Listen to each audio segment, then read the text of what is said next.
L'écriture n'est pas mon fort. À vrai dire, j'ai toujours détesté lire, et j'ai horreur de tenir un stylo dans la main. Et pourtant, vous lisez aujourd'hui mon texte. La psy m'a dit que ça faisait partie de ma thérapie, qu'il fallait que j'écrive pour m'aider à oublier ma mésaventure et les illusions qui vont avec. Tu parles, comme si je pouvais oublier cette chose. La journée avait pourtant si bien commencé.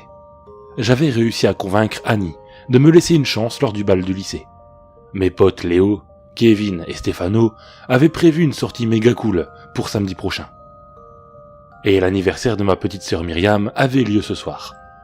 Je lui avais acheté des bonbons, ses préférés, ainsi qu'un CD de musique country. J'étais fier de mon cadeau. Elle adore ce genre de musique. Mais le meilleur était encore à venir. Une sortie scolaire dans le massif des Bauges. J'adore les randonnées, le camping, les activités en plein air. Avant, je ne ratais pas une occasion de pratiquer toutes sortes de sports extrêmes. Maintenant, c'est un peu plus compliqué. Bref, j'étais impatient de pouvoir me balader dans la montagne. Bien évidemment, rien n'est parfait. Ainsi, la classe était divisée en 5 groupes, tous accompagnés d'un pion, et je n'avais pas pu choisir mes coéquipiers. Heureusement, Léo était avec moi. Kevin et Steph n'avaient pas eu cette chance, ils étaient séparés. Il y avait aussi dans mon groupe Lisa, Marion et Sarah, 3 pimbèches que je trouve un peu stupides. Aurélien, un geek qui passe son temps sur sa console, Lucius, un crétin fini, ainsi que Benjamin et Roméo, qui sont tous les deux dans mon équipe de basket. Le voyage en bus s'était bien passé. Les profs nous avaient fait les recommandations habituelles et donné leur numéro de téléphone en nous prévenant de ne pas hésiter à les appeler en cas de problème. Je n'écoutais qu'à moitié, trop concentré sur le paysage pour être attentif. À vrai dire, Lucius me gâchait mon plaisir, en n'arrêtant pas de hurler à tue-tête en me désignant. Au pire, y a le scout qui peut nous montrer le chemin. Hein, le scout que tu sais que la mousse sur les arbres indique le nord, et des conneries du genre. Une fois sortis du véhicule, nous nous sommes regroupés, et hop, nous étions partis à l'aventure. Pour être honnête, j'exagère grandement. La plus dangereuse étape du voyage fut de franchir un torrent sans tomber dedans. Pour cela, Madame Caff, notre surveillante, nous avait demandé de passer 2 par 2, et surtout, en nous tenant la main. Ça avait fait rire Benjamin. Je l'ai entendu murmurer à l'oreille de Roméo « On n'est plus des gamins !» Bizarrement, il a arrêté de ricaner quand il se retrouvait à tenir la main de Marion. Avec Léo, on s'est jeté un regard entendu, et on a foncé pour passer les premiers. Une fois de l'autre côté, il m'avait chuchoté « C'est chiant cette sortie. En plus, les autres nous ralentissent. » J'avoue avoir été assez d'accord là-dessus. Aussi, quand il a continué, j'ai tout de suite hoché la tête. Une petite escapade à 2, ça te dit? L'occasion s'était présentée presque immédiatement, lorsque nous avons entendu un énorme bruit de plongeon. Madame Caff était tombée à l'eau, entraînant avec elle Lisa, sa partenaire de passage. Nous avons profité de l'agitation pour nous éclipser. Dès lors, fini la surveillance et l'ennui. Nous sommes partis de notre côté. J'étais inquiet quant à savoir comment retrouver notre chemin, mais Léo a haussé les épaules en me disant « Au pire, t'as Google Maps sur ton tel, non ?» J'avais opiné, et bien vite oublié mon inquiétude devant les grands espaces qui s'offraient à nous. J'avais insisté pour nous diriger vers la partie rocheuse de la montagne. Léo avait hésité, mais finalement, il m'avait suivi. Quand nous avions eu faim, nous nous étions assis et avions sorti nos sandwichs. Léo avait même amené du soda et du saucisson avec un couteau de cuisine. Le luxe. « Hé, tu te souviens de mon père ?» m'avait demandé mon ami. « Celui qui est inspecteur de police ?»« Bah oui, j'en ai qu'un, crétin. » Je lui avais donné un coup de poing amical dans l'épaule, et après une petite bagarre, il avait repris. Ouais, donc je disais.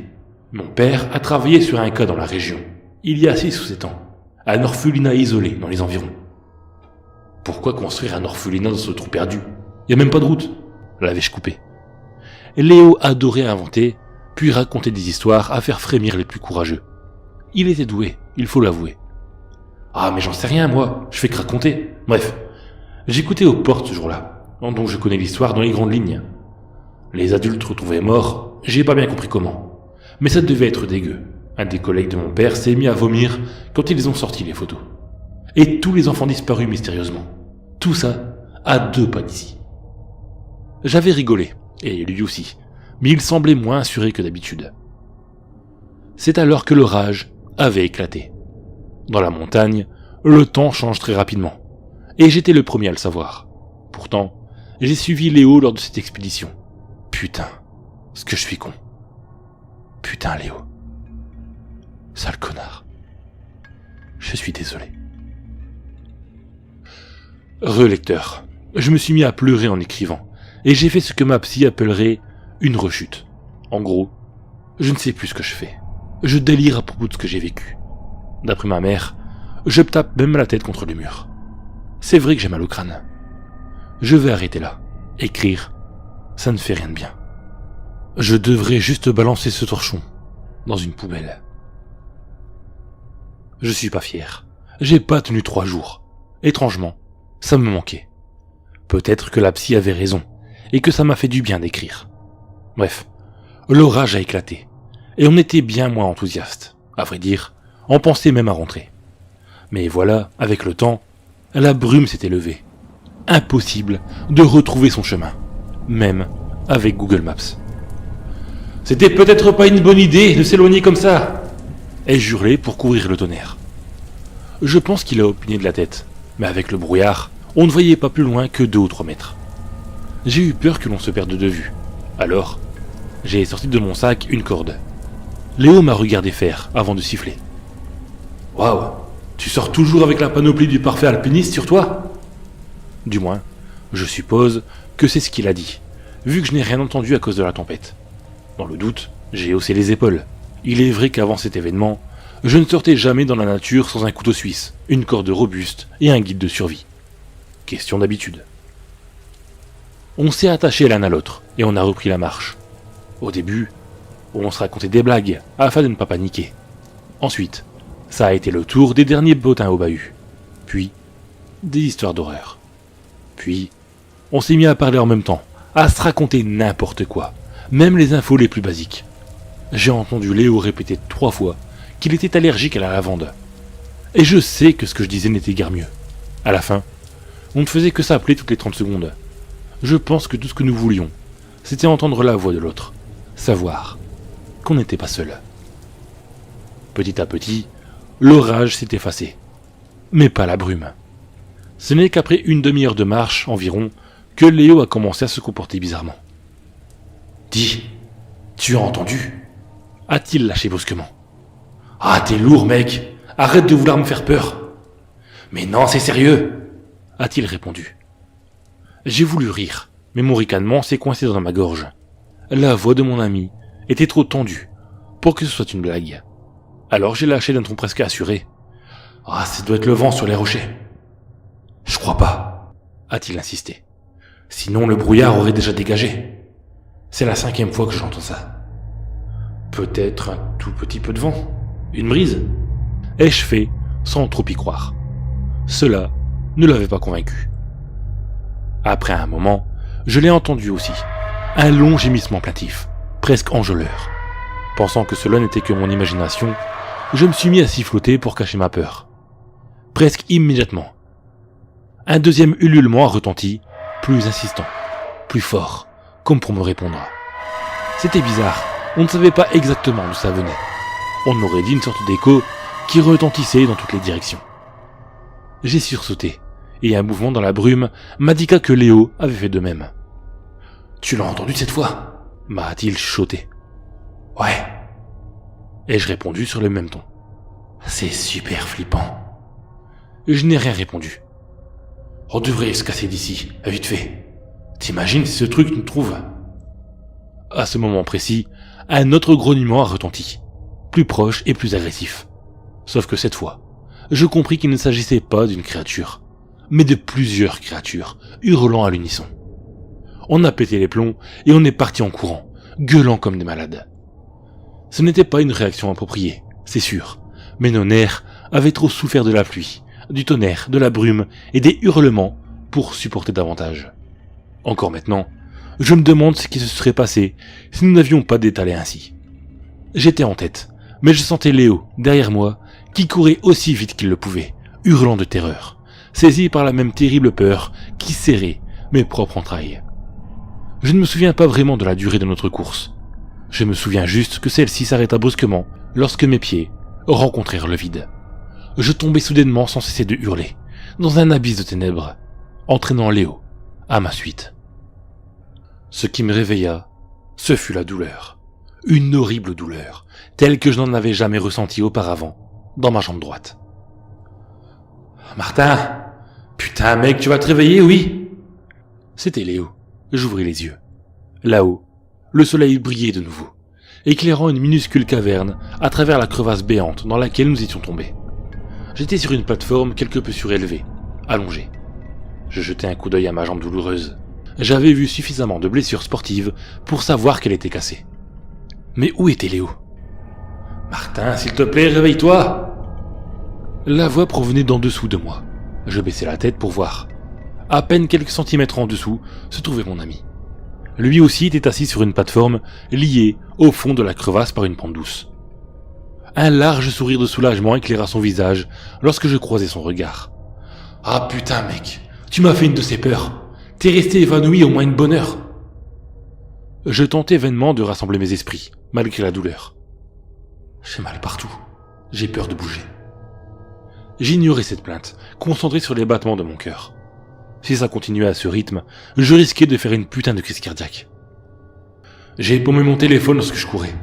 J'espère que t'as le tien, sinon on est mal. Non, répondis-je d'une voix rauque, en tâtant tant bien que mal mes poches vides. Ah merde.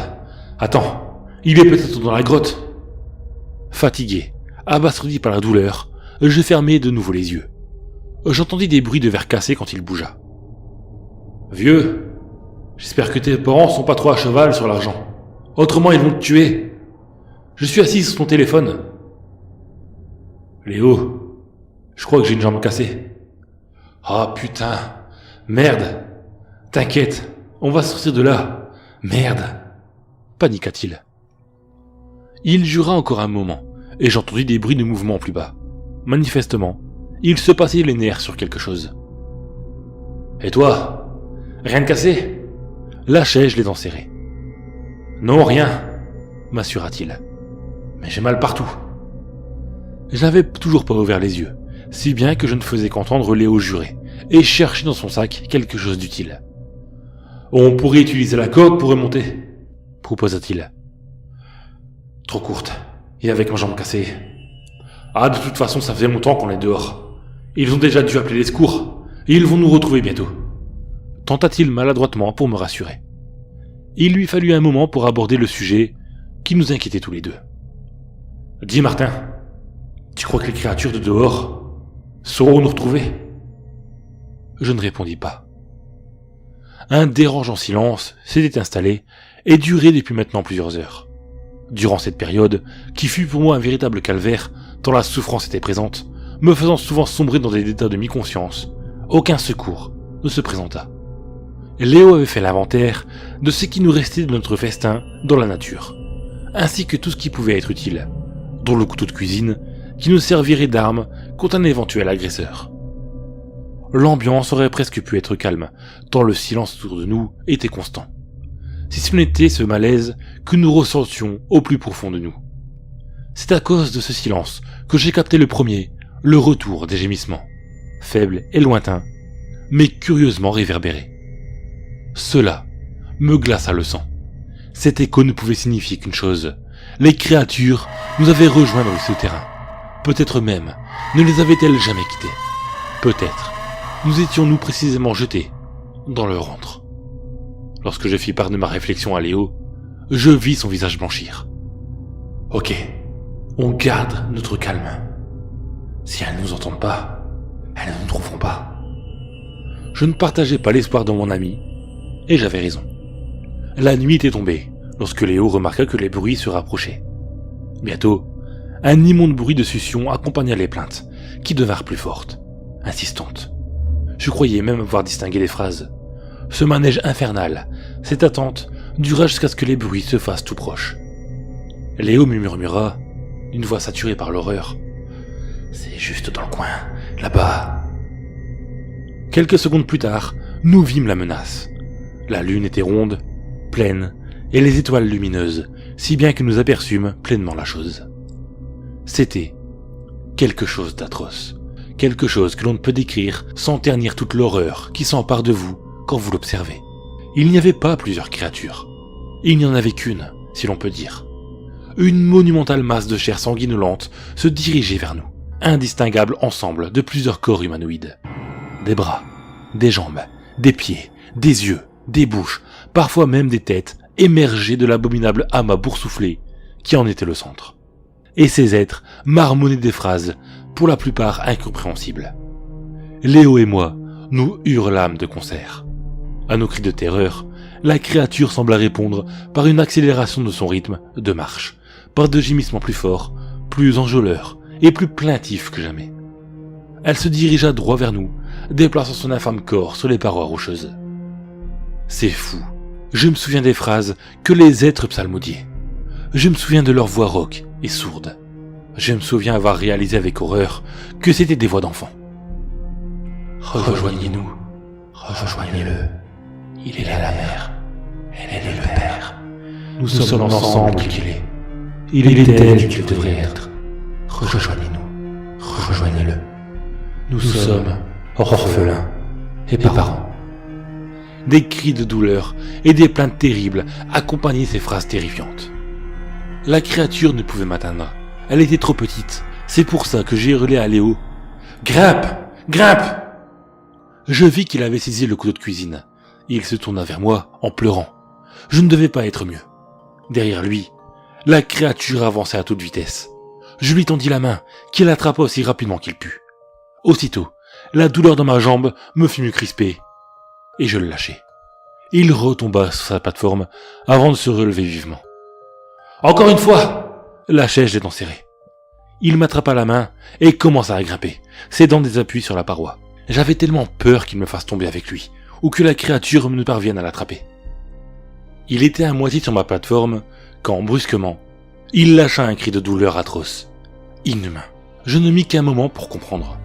Une des mains, émergeant du corps de la créature, venait de le saisir à la jambe. Dès lors, ce fut fini pour lui. Je vis sa cheville, lentement, se transformer à son tour en une masse informe de chair. Il hurla plus fort encore quand l'infection se répandit jusqu'à son genou. Petit à petit, la créature avançait, absorbant le corps de mon ami en son sein. Je l'avoue, j'ai voulu le lâcher. J'avais trop peur d'être absorbé à mon tour. Léo, je suis désolé, tellement désolé. Mais cela ne servit à rien. Malgré tous mes efforts pour me détacher de lui, pour éviter d'être emporté, je ne pus rien faire. Nos mains étaient comme soudées, nos peaux s'étaient reliées, nos chairs s'étaient mêlées. Je ne ressentais pas encore la douleur de la transformation, mais Léo, lui, si. Au fur et à mesure que sa jambe se transformait en un amas sanglant et gonflé, il hurlait sans interruption.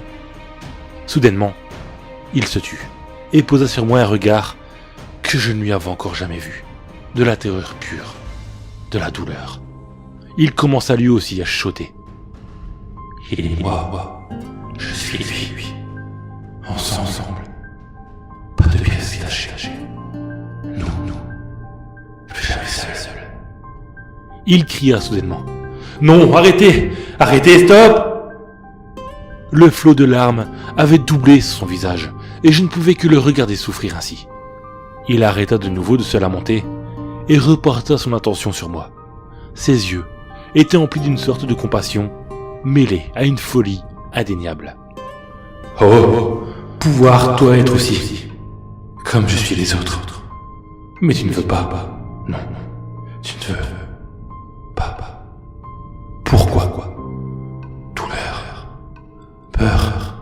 Je suis ça. Je ressens ça. Elle te veut en elle. Il n'est pas tien. Il est tout. Il est l'orphelin. Mais, non, mon ami, non. Je peux encore aider. T'en aider. J'étais terrifié. Je ne comprenais pas ce qu'il racontait. Jusqu'à ce qu'il lève le couteau de cuisine, qu'il tenait toujours dans sa main libre, et ne l'abatte sur mon avant-bras. La douleur me traversa tel un éclair. Je hurlai, tressaillis. Mais il ne s'arrêta pas. Il continua, encore et encore. À la morsure du métal s'ajoutait la souffrance de ma jambe cassée. C'était trop dur, et la terreur, en plus de la fatigue, eut raison de moi. Je m'évanouis. Lorsque je me réveillai, j'étais allongé sur un lit d'hôpital, une jambe dans le plâtre, un moignon, à la place de mon avant-bras. L'école avait envoyé les secours à notre recherche, et ils m'avaient trouvé, inconscient, allongé sur ma plateforme au fond de la crevasse. Il n'y avait aucune trace de mon membre manquant, ou de Léo. Léo. Je ne sais pas si je dois le haïr, ou lui être reconnaissant. Mais au fond, je connais la réponse. C'était mon ami. Il ne m'avait pas abandonné, malgré ma jambe cassée, pour trouver une issue. La douleur, et sûrement ce que cette créature faisait subir à son esprit, avait dû le rendre fou. Il avait voulu me libérer, et y était arrivé. J'aurais tant voulu faire de même pour lui. Désormais, je ne fais plus de sport. Je ne vais plus en camping ou en randonnée. Je ne m'éloigne plus des autres en pensant que c'est une bonne idée. Et plus encore, je ne m'approche plus jamais d'une quelconque montagne. Surtout pas du massif des Bauges. Soyez prudents si vous vous y rendez. Quelque part dans les crevasses erre l'orphelin, une créature de cauchemar. Je suis persuadé qu'elle est liée à la disparition des enfants de l'orphelinat et à la mort du personnel, ce qui veut dire qu'elle peut sans doute sortir des crevasses. Si un jour vous entendez de longues plaintes enjôleuses, faites attention. Parmi elles se trouve la voix de mon ami Léo.